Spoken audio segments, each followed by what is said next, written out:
Hello friends, welcome to best English classes. मैं हूं प्रतीक तंवर और आज हम एक लिटरेरी डिवाइस पढ़ेंगे। ऐसे ऐसे यानी निबंध, ये तो बचपन से लिखते आए हैं हम। तो ये फ्रेंच वर्ड एसेयर से आया है। एसेयर का मतलब होता है अटैम्प्ट करना, ट्राई करना, कोशिश करना। तो बेसिकली ऐसे एक लिटरेरी कंपोजिशन है जिसमें कोई एक सिंगल सब्जेक्ट के ऊपर ऑथर अपना पर्सनल ओपिनियन देता है। मैं इस लाइन को रिपीट करूँगा। ऐसे एक छोटा लिटरेरी कंपोजिशन है एक सिंगल सब्जेक्ट के ऊपर जिस पर ऑथर अपना पर्सनल ओपिनियन देता है। अब एल्डस हक्सली ने ये कहा था कि ऐसे को उन्होंने डिफाइन किया था। कैसे किया था? कि ये एक ऐसा लिटरेरी डिवाइस है जिसमें आप लगभग सब कुछ कह सकते हैं, लगभग किसी भी बारे में। इन्होंने कहा था कि अ लिटरेरी डिवाइस ऐसे is a literary device for saying almost everything about almost anything.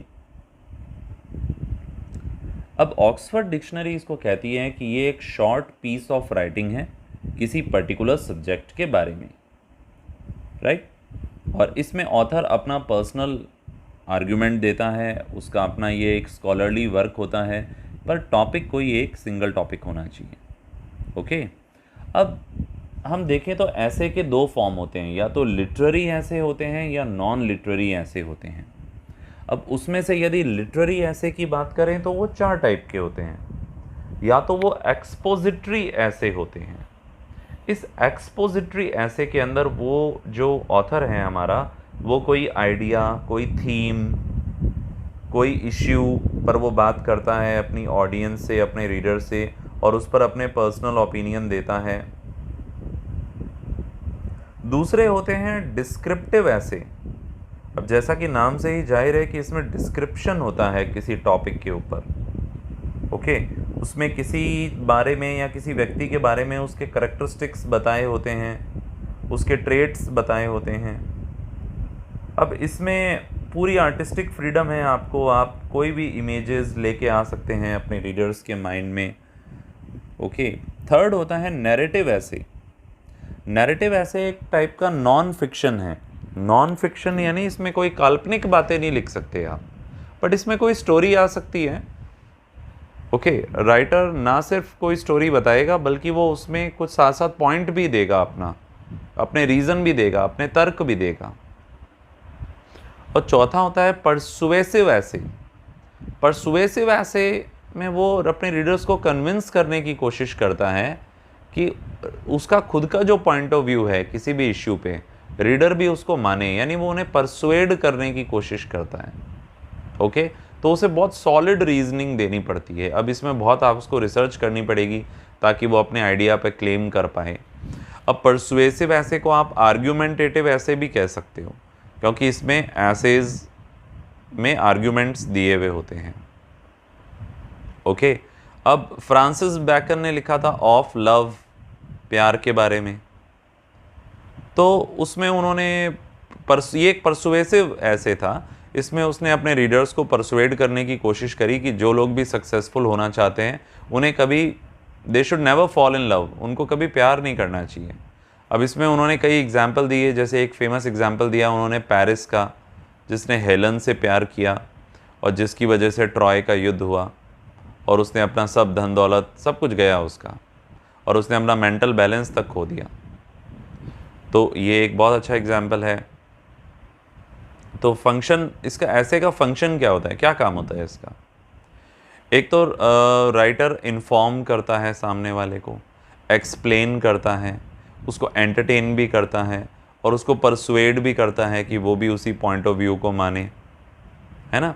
तो एक तरीके से ये पढ़ने वालों की, रीडर्स की एनालिटिकल और इंटेलेक्चुअल एबिलिटी को बढ़ाता है।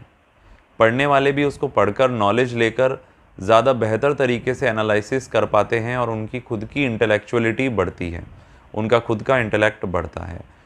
ओके, उनके ना सिर्फ राइटर के खुद के राइटिंग स्किल्स बढ़ते हैं बल्कि पढ़ने वाले का भी नॉलेज बढ़ता है। और इसमें आपको राइटर को अपने जो आर्ग्यूमेंट्स हैं उनको बहुत ही सोफिस्टिकेटेड तरीके से देना होता है, जिससे पढ़ने वाला कंसेप्ट को डेवलप कर पाए, स्किल्स को डेवलप कर पाए, चीज़ों को कंपेयर करना होता है, कॉन्ट्रास्ट करना होता है ना। ये सभी चीज़ें आपके ऐसे के अंदर आती है।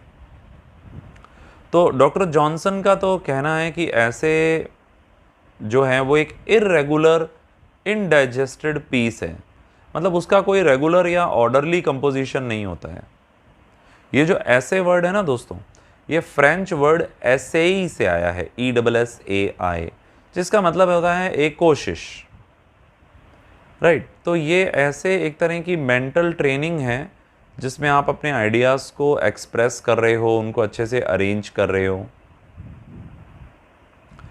ईवी लुकास कहते हैं कि एक अच्छा ऐसे जो होता है वो एक नॉवल से कहीं ज़्यादा बढ़कर होता है, एक पोएम से कहीं बढ़कर होता है, किसी भी प्ले से कहीं बढ़कर होता है। वो ऐसे को ज़्यादा बेटर बताते हैं सभी टाइप के लिटरेरी कंपोजिशन से। ऐसे सिर्फ किसी सब्जेक्ट का कोई शॉर्ट एनालिसिस नहीं होता है, ये कोई एक एपिटमी नहीं होता है, कोई एक किस्सा नहीं होता है, बल्कि राइटर के माइंड में जो भी पिक्चर है किसी सब्जेक्ट के ऊपर जिससे वो डील कर रहा है, उसका एक पूरा अच्छे से डिस्क्रिप्शन होता है। ऐसे का यदि मैं एसेंस कहूँ, इसका निचोड़, तो वो सब्जेक्ट में नहीं है कि किस सब्जेक्ट पर बात हो रही है, वो राइटर की खुद की पर्सनैलिटी उसमें रिफ्लेक्ट हो रही है, ये इसका एसेंस है। अब इसकी जो थीम होती है वो अलग अलग हो सकती है, किसी भी थीम पे हो सकता है। मैंने आपको पहले ही बताया, ये नैरेटिव हो सकते हैं जिसमें कई फैक्ट बताए हों, इवेंट्स बताए हों, कुछ स्टोरीज़ हों, कुछ हिस्टोरिकल इवेंट्स हों, किसी की बायोग्राफी हो, या फिर ये डिस्क्रिप्टिव हो सकते हैं, आप किसी ऑब्जेक्ट को, किसी सीन को, किसी पर्सन को डिस्क्राइब कर रहे हैं, या फिर ये रिफ्लेक्टिव हो सकते हैं, यानी कि ऐसी चीज़ें जिनका एब्स्ट्रैक्ट नेचर है, जिनको आप ऐसे बता नहीं सकते, वो सिर्फ एक्सप्रेशन है उसके थॉट्स के, वो बताए जा सकते हैं। या फिर मैंने आपको बताया था ये एक्सपोजिटरी या आर्ग्यूमेंटेटिव हो सकता है, जिसमें आप आर्ग्यूमेंट्स करेंगे अलग अलग चीज़ों के बारे में, राइट। तो आई होप आपको ये बात समझ में आई होगी कि ऐसे क्या चीज़ होती है, और आप एग्ज़ाम में इसको अच्छे से लिख के आ जाएंगे। Thank you so much. जल्दी फिर मिलेंगे एक और टॉपिक के साथ। यदि चैनल पे नए हो तो जल्दी से सब्सक्राइब कर दो, लाइक कर दो, कमेंट कर दो, फीडबैक ज़रूर देना अपना। मैं रेगुलर वीडियोस डालता रहता हूँ, मेरे साथ जुड़े रहें। Bye bye, have a nice day.